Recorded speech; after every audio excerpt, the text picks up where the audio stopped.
Hello മച്ചുമാരി, welcome back to Mallu explainer. കടലിലൂടെ ഒരു പ്രത്യേക ആവശ്യത്തിന് പോയിക്കൊണ്ടിരിക്കുന്ന ഒരു കപ്പൽ പെട്ടെന്ന് കടലിൽ ഒരു സ്ഥലത്ത് ഇടിച്ചു നിൽക്കുകയാണ്. ഈ കപ്പൽ കടലിൽ ഇടിച്ചു നിൽക്കുക. എന്നാൽ നിങ്ങൾ കരുതുന്നത് പോലെ അടിയിൽ ഐസ് പാറയോ ഒന്നുമില്ല കേട്ടോ, മറ്റെന്തോ ഒന്ന്. എന്തിലായിരിക്കും ആ ഒരു കപ്പൽ ഇടിച്ചു നിന്നിട്ടുണ്ടാവുക? പിന്നീട് ജീവനില്ലാത്ത ആ കപ്പലിന്റെ പല ഭാഗത്തും കുമിളകൾ പൊന്താൻ തുടങ്ങുകയാണ്. എന്നിട്ട് ആ കുമിളയിലൂടെ ഒരു തരം നീല രക്തം പുറത്തേക്ക് വരുന്നുണ്ട്. എന്തെവിടെ ഈ സംഭവിക്കുന്നത്? കപ്പലിൽ ജോലി ചെയ്ത ആർക്കും ഇതെന്താണെന്ന് മനസ്സിലാവുന്നില്ല. അതായത് കപ്പലിൽ ഹോള് വന്ന് അതിലൂടെ നീല രക്തം വരുന്നു. ഇതെന്താ, കപ്പലിന് ജീവൻ വെച്ചോ? കപ്പലിന് മുറിയായോ? ഒന്നും മനസ്സിലാവുന്നില്ല. എന്നാൽ ഇവരാരും സ്വപ്നത്തിൽ പോലും വിചാരിക്കാത്ത ഒരു കാര്യമായിരുന്നു ആ കപ്പലിനടിയിൽ സംഭവിച്ചത്. അതെന്താണ്? നമുക്ക് കഥയിലേക്ക് പോയി തന്നെ ആ കാര്യം മനസ്സിലാക്കുകയല്ലേ. അപ്പൊ പോകാം കഥയുടെ ഈ മായ ലോകത്തിലേക്ക്. So again welcome back to Mallu Explainer. സിനിമയുടെ ആരംഭത്തിൽ ആഴക്കടലിലെ ഒരു കാര്യം കാണിച്ചുകൊണ്ടാണ് ആരംഭിക്കുന്നത്. വിചിത്രമായ ഒരു ജെല്ലി ഫിഷ്, അതിന്റെ ചുറ്റുമായി നീന്തി നടക്കുന്ന ചില കടൽ മത്സ്യങ്ങൾ. ഇതിനുശേഷം ഒരു പെൺകുട്ടിയുടെ വോയിസ് ഓവർ നമ്മൾ കേൾക്കുന്നുണ്ട്. അതായത് മനുഷ്യർ ഈ ലോകത്തിൽ ഒരുപാട് കാര്യങ്ങൾ കണ്ടുപിടിച്ചു എന്ന് പറയുന്നുണ്ടല്ലോ, എന്നാൽ കടലിനെ കുറിച്ച് മനുഷ്യർക്ക് എന്തൊക്കെ അറിയാം എന്ന് ചോദിക്കുകയാണെങ്കിൽ അതൊരു 10% മാത്രമായിരിക്കും. അത്രത്തോളം നിഗൂഢതകളും രഹസ്യങ്ങളും നമ്മുടെ കടലിൽ മറഞ്ഞിരിക്കുന്നുണ്ട്. അത് കണ്ടുപിടിക്കലാണ് എന്റെ ജീവിതത്തിന്റെ ഏറ്റവും വലിയ ലക്ഷ്യം. ഇത് പറഞ്ഞുകൊണ്ട് അവിടെ ഒരു ലാബ് കാണിക്കുന്നുണ്ട് കേട്ടോ. എല്ലാവരും ഇന്ന് എന്തോ സെലിബ്രേറ്റ് ചെയ്യാൻ വേണ്ടി നിൽക്കുകയാണ്. കൂട്ടത്തിൽ ആരോ ഒരാളുടെ ബർത്ത്ഡേ ആണ്. ആ കൂട്ടത്തിൽ നല്ല ആക്റ്റീവായി നിൽക്കുന്ന ഒരു സ്ത്രീയെ കണ്ടോ. എന്നാൽ അവരൊന്നും അല്ല കേട്ടോ, നമ്മുടെ കഥാനായികയായിട്ടുള്ള സെബ. തൊട്ടപ്പുറത്ത് ഈ ഒരു സെലിബ്രേഷനിലൊന്നും പങ്കെടുക്കാതെ കമ്പ്യൂട്ടറിൽ എന്തോ ജോലി ചെയ്തുകൊണ്ടിരിക്കുന്ന ആ പെൺകുട്ടി ഉണ്ടല്ലോ, അവളാണ് നമ്മുടെ കഥാനായിക. അവൾ അങ്ങനെയാണ്, ഒരു സെലിബ്രേഷനിൽ ഒന്നും പങ്കെടുക്കില്ല, എപ്പോഴും പഠനം പഠനം പഠനം. ഇപ്പൊ അവളുടെ പ്രൊഫസർ വരെ വന്നിട്ട് പറയാണ്, എന്റെ പെണ്ണെ, നീ ഇങ്ങനെ ഫുൾ ടൈം ഇതിന്റെ മുന്നിൽ ഇങ്ങനെ കുത്തിയിരിക്കല്ലേ, കുറച്ചൊക്കെ ആൾക്കാരുമായിട്ടൊന്ന് മിങ്കിൾ ആവാൻ ശ്രമിക്കുക. ഇതും പറഞ്ഞ് അവളുടെ ലാപ്ടോപ്പ് പൂട്ടി വെക്കുകയാണ്. എന്നാൽ സെബയ്ക്ക് നന്നായിട്ട് ദേഷ്യം വരികയാണ്. ഞാൻ എന്താ ചെയ്യുന്നത്, ഇവരെന്താ ചെയ്യുന്നത്, ഞാൻ പഠിക്കാനല്ലേ ശ്രമിക്കുന്നത് എന്നൊക്കെ ഒരു ആറ്റിറ്റ്യൂഡിൽ ചെറിയൊരു ദേഷ്യം മനസ്സിൽ വെച്ച് അവൾ പുറത്തേക്ക് പോവാണ്. നേരെ പോകുന്നത് ബീച്ച് സൈഡിൽ ജോണി എന്നൊരാളെ കാണാൻ വേണ്ടിയിട്ടാണ്. ജോണി ആണെങ്കിൽ നമ്മുടെ ഒരു സെബയെ കണ്ടപാടിന് ഓടി വരികയാണ് കേട്ടോ. കാരണം ഒരു ഇച്ചിരി ക്രഷ് അവളോട് ജോണിക്കുണ്ട്. അതുപോലെ ഈ ജോണി വർക്ക് ചെയ്യുന്നത് ഒരു ഷിപ്പിലാണ്. അപ്പൊ ഈ ഷിപ്പ് ഉപയോഗിച്ചുകൊണ്ട് നമ്മുടെ സെബയ്ക്ക് കടലിൽ പരീക്ഷണങ്ങൾ നടത്താൻ വേണ്ടി പോകണം. സാധാരണ ഷിപ്പിന്റെ ഓണേഴ്സ് അതിനൊന്നും സമ്മതിക്കില്ല. എന്നാൽ ജോണി പറഞ്ഞ് ആ 2 ഷിപ്പിന്റെ ഓണേഴ്സ് ഇതിന് സമ്മതിച്ചിട്ടുണ്ട്. ഇതേ നേരം തന്നെ ജോണിയുടെ മുത്തശ്ശി അങ്ങോട്ടേക്ക് വരുന്നുണ്ട്. അതേ കപ്പലിൽ തന്നെ ഒരു കുക്കാണ് ഈ മുത്തശ്ശി. വാ മോളെ, നമുക്ക് എന്തായാലും ക്യാപ്റ്റനെ പോയിട്ട് കാണാന്ന് പറയാണ്. അങ്ങനെ ഈ കപ്പലിന്റെ ഓണർ ആയിട്ടുള്ള ക്യാപ്റ്റന്മാരെ പോയി കാണാണ്. 2 പേരായിരുന്നു. ഓണർ ആയിട്ടുള്ള ജെറാഡ്, അതുപോലെ തന്നെ ഭാര്യയായിട്ടുള്ള ഫയ. അപ്പൊ നമ്മുടെ സെബയെ കണ്ടപാടിനെ ഫയ ചോദിക്കുന്നുണ്ട്, അല്ല മോളെ, മോൾക്ക് എന്താണ് വേണ്ടത്? ഈ സമയത്ത് സെബ സയന്റിഫിക്കൽ ആയിട്ടുള്ള ഓരോ കാര്യങ്ങൾ ഇങ്ങനെ ചെറപറാന്ന് പറയാണ്. എന്നാൽ സാധാരണ ഒരു കപ്പൽ ജോലിക്കാരിയായിട്ടുള്ള അല്ലെങ്കിൽ കപ്പലിന്റെ ഓണർ ആയിട്ടുള്ള ഫയക്ക് ഈ കാര്യമൊന്നും മനസ്സിലാവുന്നില്ല. മോളെ മോളെ മോളെ നിർത്ത്, നിനക്ക് കടലിൽ പോകണം, പരീക്ഷണം നടത്തണം, അത്ര ചെയ്താൽ പോരെ, ഓക്കെ ഞങ്ങൾ നിന്റെ കൂടെ ഉണ്ട് എന്ന് പറയാം. ഇതേ നേരം തന്നെ ഈ ഫയയുടെ ഹസ്ബൻഡ് ആയിട്ടുള്ള ജെറാഡ്, അതായത് ഈ കപ്പലിന്റെ ഓണർ, ഇയാള് താഴത്തെ റൂമിലേക്ക് ചെല്ലുകയാണ്. അവിടെയാണ് കപ്പലിന്റെ മെയിൻ എഞ്ചിനീയർ ആയിട്ടുള്ള ബെന്നി ഉള്ളത്. പോയപാട് തന്നെ ബെന്നിക്ക് ഒരു ഇച്ചിരി കാശ് ഈ ജെറാഡ് കൊടുക്കുന്നുണ്ട്. അത് കിട്ടിയപാട് തന്നെ ബെന്നി പറയുന്നത്, സാറേ ഇതെന്താ ഇത്രയും കുറവ്, നടക്കില്ല സാറേ, അറിയാലോ എന്റെ ഫാമിലി ഇഷ്യൂസ് ഒക്കെ, കുഞ്ഞുണ്ടാവാൻ വേണ്ടി പോവാണ്, ചെലവ് കൂടുതലാണ്. ഈ സമയത്ത് ജെറാഡ് പറയണ, എന്റെ പൊന്ന് ബെന്നി, നീ കാര്യമൊന്നും മനസ്സിലാക്ക്, ഇപ്പൊ തന്നെ ഞാൻ നല്ല കടത്തിലാണ്, ഇപ്പൊ എനിക്ക് നല്ലൊരു വർക്ക് കിട്ടിയിട്ടുണ്ട്, എന്തായാലും കടലിലേക്ക് പോകാൻ നിൽക്കുകയാണ്, അവരെന്തായാലും കാശ് നന്നായിട്ട് തരും, അതിന്റെ കൂടെ തന്നെ വേറെ ചില പരിപാടികളും ഞാൻ പ്ലാൻ ചെയ്യുന്നുണ്ട്, എന്തായാലും കാശ് അല്പം വൈകാതെ ഞാൻ തരുന്നു പറഞ്ഞിട്ട് ജെറാഡ് അവിടെ നിന്ന് പോവാണ്. നേരെ വൈഫായിട്ടുള്ള ഫയയുടെ അടുത്തേക്കാണ് പോകുന്നത്. ആ സമയത്ത് ഫയോട് സെബ സംസാരിച്ചുകൊണ്ടിരിക്കുകയാണ്. സെബ പറയുന്ന കാര്യം എന്താ വെച്ചാൽ, ഈ പരീക്ഷണത്തിന്റെ ആവശ്യങ്ങൾക്കായിട്ട് വെള്ളത്തിനടിയിലേക്ക് ഞാൻ പോകും, ആ സമയത്ത് അതൊന്നും പറ്റില്ല ഇല്ല എന്നൊന്നും പറയാൻ നിൽക്കരുത് കേട്ടാ. എന്തായാലും ഇത് കേട്ടോണ്ടിരുന്ന ജെറാഡ് പറയണത്, വെള്ളത്തിനടിയിലേക്ക് പോകാനോ മോളെ, അത് ഞങ്ങൾക്ക് തന്നെ പേടിയാണെന്ന് പറയണം. എന്തായാലും ആ ഒരു സംസാരം കഴിഞ്ഞ് ഇപ്പൊ സെബ പുറത്തേക്ക് വരുന്നുണ്ട്. ഇതിനുശേഷം ഇത്രയും നേരം അവൾ ഇട്ടുകൊണ്ടിരുന്ന ഒരു തൊപ്പി, ഡ്രസ്സ് ഇതെല്ലാം റിമൂവ് ചെയ്യാണ്. അതായത് കോട്ട്, നല്ല തണുപ്പുള്ള കോട്ടൊക്കെ ഇട്ടായിരുന്നു. അതുപോലെ അതെല്ലാം മാറ്റിയ സമയത്താണ് ഇപ്പൊ സെബയുടെ മുടി എല്ലാവരും കാണുന്നത്. അത് കണ്ട് എല്ലാവരും ഞെട്ടുന്നുണ്ട്. അതായത് കപ്പലിൽ ജോലി ചെയ്യുന്ന ആൾക്കാർക്ക്, ചുവന്ന മുടിയുള്ള ആൾക്കാർ കപ്പലിൽ വന്നു കഴിഞ്ഞാൽ അതൊരു അപലക്ഷണമാണ് എന്നൊരു വിശ്വാസമുണ്ട്. നേരത്തെ നമ്മൾ കണ്ട ആ ഒരു എഞ്ചിനീയർ ഉണ്ടല്ലോ ബെന്നി, അയാളുടെ അസിസ്റ്റന്റ് ഇത് കണ്ടപാടിന് ശരി ഇപ്രാവശ്യത്തെ പണി മിക്കവാറും മൂഞ്ചും, അതായത് അവരുടെ ഒരു വിശ്വാസമാണത്. ഇതെല്ലാം കണ്ടു നിൽക്കുന്ന സമയത്ത് ഇപ്പോ സെബ ജോണിയോട്, ഇതെന്താ ഇവര് എന്റെ മുടി കണ്ട സമയത്ത് ഇങ്ങനെ പെരുമാറുന്നതെന്ന് ചോദിച്ചപ്പോ, നീ അതൊന്നും മൈൻഡ് ആക്കണ്ട, ഒരു കാര്യം ചെയ്യും, തൽക്കാലം ഒരു തുപ്പി ഇട്ടേക്കെന്ന് പറയണം. ഈ കാര്യമെല്ലാം ക്യാമ്പിൽ നിന്നുകൊണ്ട് ആര് കാണുന്നുണ്ട്? ജെറാഡ് കാണുന്നുണ്ട്. ഈ ട്രിപ്പ് ഇനി കൊളാകുമോ എന്ന് ചോദിച്ചപ്പോൾ ജെറാഡിന്റെ ഭാര്യ ഫയ പറയണത്, നിങ്ങളൊന്നും മിണ്ടാതിരുന്നേ, ഓൾറെഡി നമുക്ക് ഒരുപാട് പൈസന്റെ ഇഷ്യൂ ഉണ്ട്, എങ്ങനെയെങ്കിലും ഈ ഒരു ജോലി അവർക്ക് വേണ്ടി ചെയ്തു കൊടുക്കാം. അതായത് ഇവർക്ക് ഒരുപാട് കട ഉണ്ടെന്ന് ഇതിലൂടെ നമുക്ക് മനസ്സിലാക്കാം. അതുപോലെ അധികം ആരും ചെയ്യാത്തൊരു ജോലിയാണ് ഇവർ ഏറ്റെടുത്തിരിക്കുന്നത്. എന്തായാലും പിന്നീട് ക്യാപ്റ്റൻ ആയിട്ടുള്ള ജെറാഡ് കപ്പൽ എടുക്കാൻ വേണ്ടി പറയാണ്. അങ്ങനെ ആ ഒരു തുറമുഖത്തിൽ നിന്നും ഈ കപ്പൽ പതിയെ പതിയെ പതിയെ പോകുന്നുണ്ട്. ഇതേ നേരം തന്നെ ഉള്ളിൽ കിടക്കാനായിട്ടുള്ള സൗകര്യം സെബയ്ക്ക് കാണിച്ചു കൊടുക്കുകയാണ് നമ്മുടെ ജോണി. എന്നാൽ ജോണിയോട് സെബ പറയാണ്, ഇതെന്താ ഇത്ര സൗകര്യമുള്ളൂ?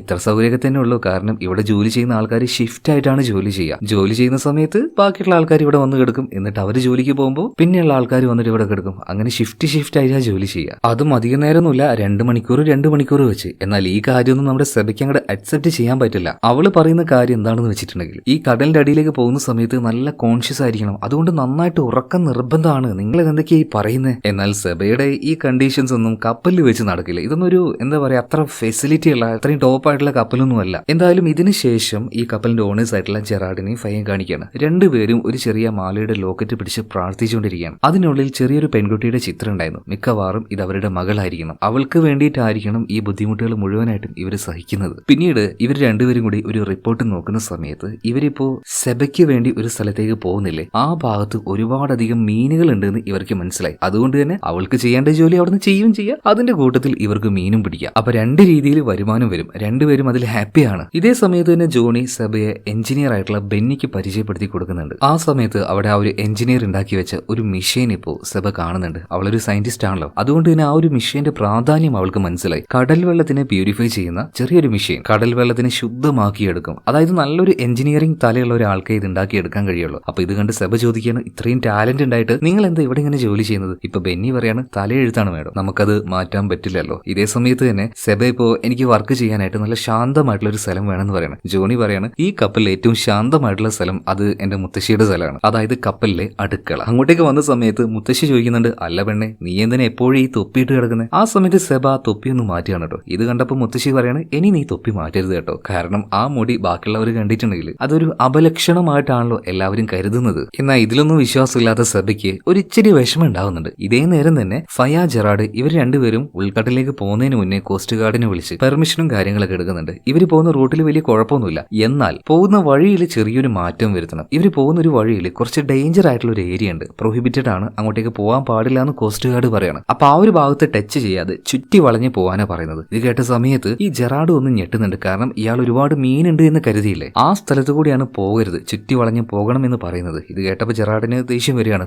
കഷ്ടകാലം തുടങ്ങി. എന്തായാലും നീ അവരോട് ആന്ന് പറഞ്ഞേക്ക്, ബാക്കി വരുന്നോടത്ത് വെച്ച് കാണാന്ന് പറയണം. ആയിക്കോട്ടെ എന്ന് ജെറാർഡിന്റെ ഭാര്യയായിട്ടുള്ള ഫയം പറയാണ്. അങ്ങനെ രാത്രി ആയപ്പോൾ എല്ലാവരും കൂടി ഒരുമിച്ചിരുന്ന് ഭക്ഷണം കഴിക്കുകയാണ് കേട്ടോ. എന്നാൽ ആ കൂട്ടത്തിൽ സെബയില്ല. അവളൊരു ലാപ്ടോപ്പും പിടിച്ച് അങ്ങോട്ടേക്ക് വന്ന സമയത്ത് എല്ലാവരും അവളെ വിളിക്കാണ്, വാ ഇരിക്കി ഭക്ഷണം കഴിക്കാന്ന് പറയണം. എന്നറിയാലോ, ഒരുമാതിരി ഒരു മൂരാച്ചി സ്വഭാവമാണ് സെബയ്ക്ക്. വേണ്ട, എനിക്ക് കുറച്ച് പണിയുണ്ട് എന്ന് പറഞ്ഞിട്ട് അവൾ റൂമിലേക്ക് പോയിട്ട് ഒറ്റയ്ക്ക് ഭക്ഷണം കഴിക്കുകയാണ്, ഒറ്റയ്ക്ക് പഠിക്കുകയാണ്. ഇത് തന്നെ ഒരു വല്ലാത്ത ക്യാരക്ടർ. അങ്ങനെ ദിവസങ്ങൾ മുന്നോട്ടേക്ക് പോവാണ്. ആരോടും അധികം മിങ്കിൾ ചെയ്യാതെ എവിടെയെങ്കിലും പോയിട്ട് കുറച്ച് ഭക്ഷണം കഴിക്കും, ബാക്കിയുള്ള സമയം മുഴുവനും ജോലി ചെയ്യും. അങ്ങനെ സെബ ജോലി ചെയ്തുകൊണ്ടിരിക്കുമ്പോൾ അങ്ങോട്ടേക്ക് ഫയ വരികയാണ്. ഫ്രീ ആണെങ്കിൽ ഒന്ന് വരൂ, ഒരു കാര്യം കാണിച്ചു തരാന്ന് പറയാണ്. അങ്ങനെ ഫയ ഇപ്പോൾ സെബയും കൂട്ടിയിട്ട് കപ്പലിന്റെ പിന്നിലേക്ക് പോയപ്പോൾ വെള്ളത്തിനൊക്കെ ഒരു വല്ലാത്ത നിറം, ലൈറ്റ് ആയിട്ടുള്ള ബ്ലൂ കളറിൽ എന്തോ ഒന്ന് കടലിനടിയിൽ വെച്ച് തിളങ്ങുന്നുണ്ട്. ഇത് കണ്ടപാട് തന്നെ അതിന്റെ പിന്നിലെ സയന്റിഫിക് ആയിട്ടുള്ള കാര്യങ്ങൾ സെബ പറയാൻ തുടങ്ങുകയാണ്. ഇത് കേട്ടപ്പോൾ തന്നെ ഫയ പറയാണ്, പൊന്നു മോളെ നിർത്ത്, വേണ്ട, എനിക്കിതൊന്നും കേൾക്കണ്ട, ഞങ്ങൾ ഇതിനെ ചില പേരുകളൊക്കെ വെച്ച് വിളിക്കും, എനിക്ക് അത്രയൊക്കെ മതി എന്ന് പറയാണ്. ശരി, രണ്ടുപേരും പിന്നീട് തിരിച്ചു പോയിട്ട് കിടക്കുകയാണ്. ഇതേ നേരം തന്നെ കപ്പൽ വീണ്ടും മുന്നോട്ടേക്ക് ദിവസങ്ങൾ വീണ്ടും കടന്നു പോവാണ്. അങ്ങനെ ഒരു ദിവസം രാവിലെ കപ്പൽ പോയിക്കൊണ്ടിരിക്കുന്ന സമയത്ത് തിമ്മിങ്കലം ഇവരുടെ ഈ ഒരു ബോട്ടിന് അടുത്തുകൂടെ പോകുന്നത് കാണുകയാണ്. എല്ലാവരും അത് കണ്ട് എല്ലാവരും വിളിച്ചു കൂട്ടുന്നുണ്ട്. നല്ല ഭംഗിയുള്ള കാഴ്ചയായിരുന്നു. എന്നാൽ ആ കാഴ്ച പോലും നന്നായിട്ട് ആസ്വദിക്കാൻ സെബയ്ക്ക് കഴിയുന്നില്ല. കാരണം എന്താണ്, തിമ്മിങ്കലം ഇതുപോലെ ഒരു ഫിഷിംഗ് ബോട്ടിനരികിലൂടെ പോവില്ല. അങ്ങനെ പോവുകയാണെങ്കിൽ അതിന്റെ പിന്നിൽ എന്തെങ്കിലും ഒരു കാരണം ഉണ്ടാകും. എപ്പോഴും തലച്ചോറ് സയന്റിഫിക്കലി വർക്ക് ആവുന്നത് കൊണ്ട് തന്നെ ചില കാര്യങ്ങൾ അത് നേരത്തെ പ്രെഡിക്റ്റ് ചെയ്യാൻ അവൾക്ക് പറ്റും കേട്ടോ. അതാണ് ബുദ്ധിയുള്ള ആൾക്കാരുടെ ഒരു കഴിവ് എന്ന് പറയുന്നത്. അതുകൊണ്ട് ഇങ്ങനെയുള്ള മനുഷ്യരെ തള്ളിക്കളയാനും പറ്റില്ല. എന്തായാലും സെബ വിചാരിച്ചതുപോലെ തന്നെ പെട്ടെന്ന് ഇവരുടെ കപ്പൽ എന്തോ ഒന്നിൽ പോയി മുട്ടി നിൽക്കുന്നുണ്ട്. പെട്ടെന്ന് ആയതുകൊണ്ട് തന്നെ ഈ ക്യാപ്റ്റനായിട്ടുള്ള ജെറാർഡിന്റെ റൂമിലുണ്ടായിരുന്ന റേഡിയോ, ആ ഒരു മെഷീൻ ഉണ്ടല്ലോ, അത് താഴേക്ക് വീണ് പൊട്ടിപ്പോവാണ്. ഇതേ നേരം തന്നെ താഴേക്ക് പോയി സെബ ചെക്ക് ചെയ്തപ്പോൾ ഈ കുമിളകൾ പോലെ കപ്പലിന്റെ പല ഭാഗത്തായിട്ട് ഇങ്ങനെ ചെറുതായിട്ട് എന്തൊക്കെയോ വന്ന് നിൽക്കുന്നുണ്ട്. അവൾ ചെറിയൊരു കമ്പി കഷ്ണം വെച്ച് അവിടെ കുത്തി നോക്കിയപ്പോൾ അത് ഓട്ടയായിട്ട് അതിനുള്ളിൽ നിന്നും എന്തോ ഒരു ചലം പോലൊരു സാധനം പുറത്തേക്ക് വരികയാണ്. പിന്നീട് മുകളിൽ നിന്നും ഫയ ഇവിടെ സംഭവിച്ച കാര്യങ്ങൾ എന്താണ് അതിന്റെ ആ ഒരു റിപ്പോർട്ടുകളൊക്കെ നോക്കുന്ന സമയത്ത് ഫയം ഒന്ന് ഞെട്ടിപ്പോകുന്നുണ്ട്. കാരണം കപ്പൽ പുറപ്പെടുന്നതിന് മുന്നേ തന്നെ കോസ്റ്റ് ഗാർഡ് ഒരു ഏരിയയെ കുറിച്ച് പറഞ്ഞായിരുന്നു, അത് പ്രൊഹിബിറ്റഡ് ആണ്, അങ്ങോട്ടേക്ക് നിങ്ങൾ പോകാൻ പാടില്ല എന്ന്. എന്നാൽ മീൻ പിടിക്കാൻ വേണ്ടിയിട്ട്